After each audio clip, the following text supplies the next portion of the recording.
പണ്ടൊരു ഗ്രാമത്തിൽ ഒരു ധനികനുണ്ടായിരുന്നു. അയാൾക്ക് സുന്ദരിയും സൽസ്വഭാവിയുമായ ഒരു മകളും ഉണ്ടായിരുന്നു. നാട്ടിലെ പ്രമാണിയും അറിയപ്പെടുന്നവനുമായിരുന്നു ഈ ധനികൻ. അതേ നാട്ടിൽ തന്നെ ഒരു ചെറുപ്പക്കാരൻ ഉണ്ടായിരുന്നു. വളരെ പാവപ്പെട്ടവനും നിത്യേന കൂലിവേല ചെയ്ത് ജീവിക്കുന്നവനുമായിരുന്നു. മാത്രവുമല്ല, അവൻ്റെ മാതാപിതാക്കൾ അവൻ്റെ ചെറുപ്പത്തിലേ മരിച്ചുപോയതുകൊണ്ട് വളരെ കഷ്ടപ്പാടു കൂടിയുള്ള ജീവിതമായിരുന്നു അവൻ്റേത്. ജീവിക്കാൻ വേണ്ടി എല്ലാ ജോലിയും മടിയില്ലാതെ അവൻ ചെയ്യുമായിരുന്നു. മറ്റുള്ളവർക്ക് നന്മ ചെയ്യാനും നാട്ടിലുള്ളവരെ സഹായിക്കാനും അവൻ മുൻപന്തിയിലായിരുന്നു. അതുകൊണ്ട് തന്നെ അവനെ എല്ലാവർക്കും ഇഷ്ടമായിരുന്നു. അങ്ങനെ ഇരിക്കെ ഒരു ദിവസം ഈ ധനികൻ്റെ മകളും ഈ ചെറുപ്പക്കാരനും യാദർച്ഛികമായി കണ്ടുമുട്ടി. അവൾക്ക് അവനെ ആദ്യ കാഴ്ചയിൽ തന്നെ ഇഷ്ടമായി. അതുപോലെ അവനിക്ക് അവളെയും.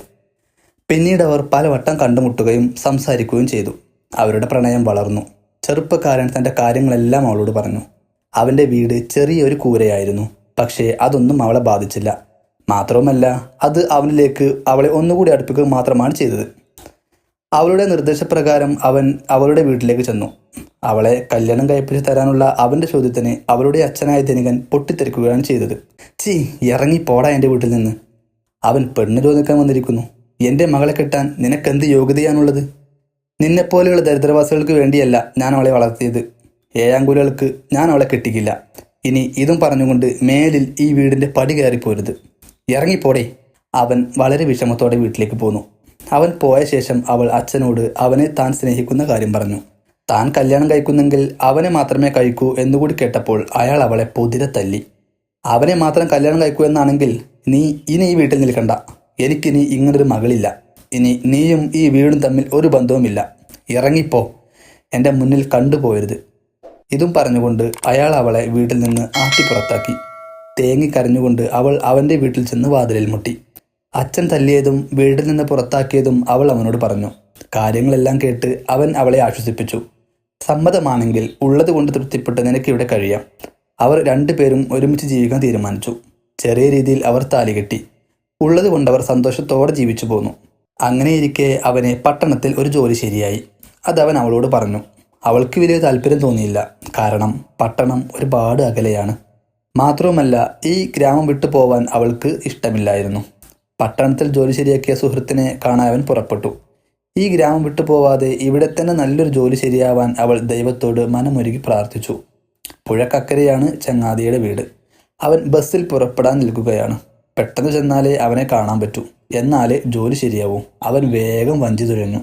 അക്കരെ എത്തിയപ്പോൾ അവിടെ ഒരു മുത്തശ്ശി നിൽപ്പുണ്ടായിരുന്നു. മോനെ, എനിക്ക് തീരെ വയ്യ. എന്നെ ഒന്ന് അക്കരെ എത്തിക്കാമോ? വഞ്ചി തുഴയാനൊന്നും എനിക്ക് ആരോഗ്യമില്ല. അവൻ ഒരു നിമിഷം ശങ്കിച്ചു നിന്നു.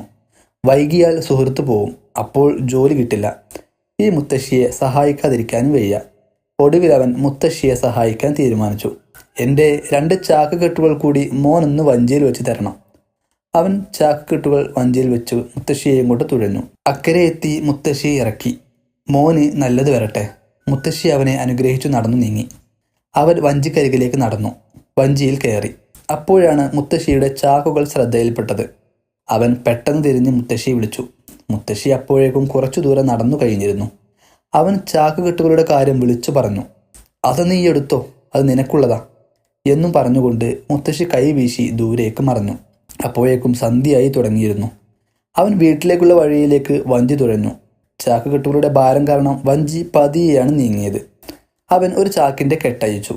നിറയെ മഞ്ഞൾ. എനിക്കെന്തിനാ ഇത്രയും മഞ്ഞൾ? അവൻ 2 ചാക്ക് കെട്ട് വെള്ളത്തിലേക്കിട്ടു. പിന്നെ തുഴയാൻ എളുപ്പമായിരുന്നു. വീട്ടിലെത്തി ഉണ്ടായതെല്ലാം അവളോട് പറഞ്ഞു. അവൾ ആ ചാക്ക് കെട്ടയച്ചു. ദേ, ഇത് നിറയെ സ്വർണ്ണ നാണയങ്ങളാ. ഇതാണോ നിങ്ങൾ മഞ്ഞളാണെന്ന് പറഞ്ഞേ? ഇത് കണ്ടതും അവൻ പുറത്തേക്കോടാൻ ഒരുങ്ങി. നിങ്ങൾ എങ്ങോട്ടാ പോകുന്നേ? ഭാരം കാരണം വഞ്ചി തുഴയാൻ ഞാനൊരു ചാക്ക് വെള്ളത്തിലേക്കിട്ടു. അതെടുക്കാനാ പോകുന്നേ. അവൾ അവനെ തടഞ്ഞു. വേണ്ട, ഇത് തന്നെ നമുക്ക് ധാരാളം. ദൈവം നമ്മളെ സഹായിച്ചതാ. പട്ടണത്തിൽ പോവാതെ ഇവിടെ ജീവിക്കാൻ കഴിയണേ എന്ന് ഞാൻ ദൈവത്തോട് പ്രാർത്ഥിക്കുകയായിരുന്നു. അപ്പോൾ അതെടുക്കണ്ടേ? വേണ്ട, ആർത്തി വേണ്ട. ഉള്ളത് കൊണ്ട് നമുക്ക് ഇനിയുള്ള കാലം ജീവിക്കാം. അങ്ങനെ അവർ പിന്നീടുള്ള കാലം സുഖമായി ജീവിച്ചു.